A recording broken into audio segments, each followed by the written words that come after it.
Okay, growth and development के लिए कौन कौन से फैक्टर्स रिस्पॉन्सिबल होते हैं वो हम देखते हैं। ये फैक्टर्स डायरेक्टली भी इन्फ्लुएंस कर सकते हैं और इनडायरेक्ट भी असर दिखा सकते हैं।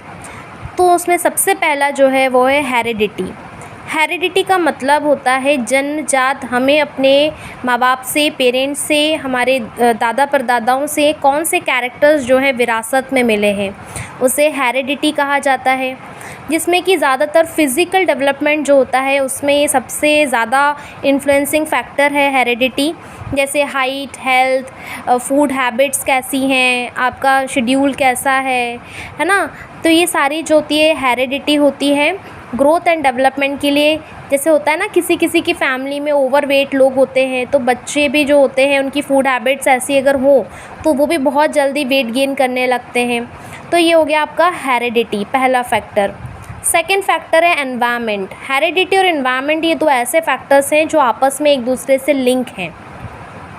कई बार एनवायरनमेंट के थ्रू हम अपने हेरिडिटी में बदलाव ला सकते हैं या उनको डिले कर सकते हैं। अगर एनवायरनमेंट कंट्रोल्ड है ना, तो हेरिडिटी से डरने की ज़रूरत नहीं होती है। If you have some negative heredity तो उसमें डरने की बात नहीं है। चाइल्ड क्या कंसीव कर रहा है, चाइल्ड क्या समझ रहा है अपने एनवायरनमेंट से और उससे उसमें क्या डेवलपमेंट होता है, ये भी डिफरेंट लोगों में डिफरेंट तरीके से होता है। तो ये हो गया आपका एनवायरनमेंट। अब आते हैं न्यूट्रिशन, यानी एक बच्चा क्या खा रहा है, उसका न्यूट्रिशन कैसा है, कहीं वो मेल न्यूट्रिशन का शिकार तो नहीं है, या फिर वो बहुत ज़्यादा एडल्ट्रेटेड फूड कंज्यूम कर रहा है तो उससे उसकी हेल्थ पे फ़र्क पड़ता है। हेल्थ पे फ़र्क पड़ता है फिज़िकली भी और मेंटली भी। अगर आयंस मिनरल्स की कमी है तो मेमोरी लॉस या मेमोरी वीक होने का ख़तरा होता है।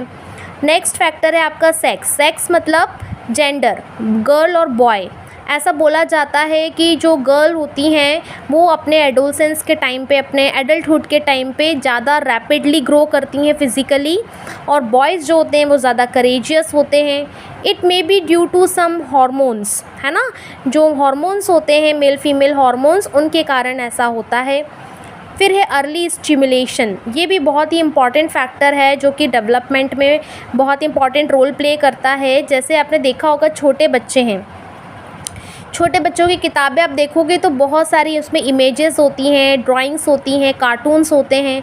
तो वो बच्चे को स्टिमुलेट करते हैं, उनमें इंटरेस्ट जगाते हैं, उस चीज़ को बच्चे आगे पढ़ने के लिए रेडी हो जाते हैं, अच्छे से उसको पढ़ते हैं और उनको इंटरेस्ट आता है अपनी। जब वो नई नई किताबें, आप अपना बचपन भी याद करना, आप बचपन में जब नई नई बुक्स किताबें खोलते थे तो कैसा फ़ील आता था कि वाओ, इसमें आप ये पढ़ेंगे। भले ही हमें समझ नहीं आ रहा कि हम क्या पढ़ने वाले हैं, बट उसकी इमेजेस देख देख के हमें अच्छा लगता था कि इसमें ये स्टोरी होगी, इस बार हिस्ट्री में हम ये वाले वॉर के बारे में पढ़ने वाले हैं। तो ये आपके स्टिमुलेशंस हैं, अर्ली स्टिमुलेशंस, जो आपकी डिज़ायर्स को इंक्रीज़ करते हैं।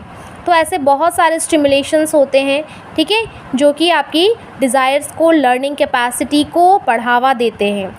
फिर चाइल्ड रियरिंग प्रैक्टिस, यानी माँ बाप जो हैं वो बच्चों को किस तरीके से पाल रहे हैं, ये भी एक बहुत ही इम्पॉर्टेंट फैक्टर होता है डेवलपमेंट में। अगर परमिसिव पेरेंट्स हैं, परमिसिव पेरेंट्स का मतलब होता है जो बहुत ज़्यादा डिसिप्लिन्ड लाइफ नहीं जीते हैं और उनको देख के उनके बच्चे भी इनडिसिप्लिन्ड लाइफ फॉलो करने लगते हैं, जिसके कारण वो बहुत ज़्यादा इमोशनली अनस्टेबल हो जाते हैं। गुस्सा आ रहा है तो आ रहा है क्योंकि उनकी हर ख्वाहिश पूरी की जा रही है।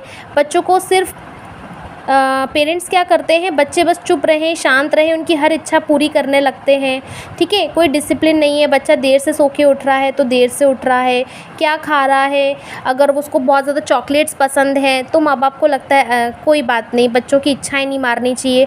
पेरेंट्स उस वक्त ये नहीं सोच पाते कि उनके आगे के लिए, उनके फ्यूचर के लिए वो चीज़ बहुत डेंजरस है।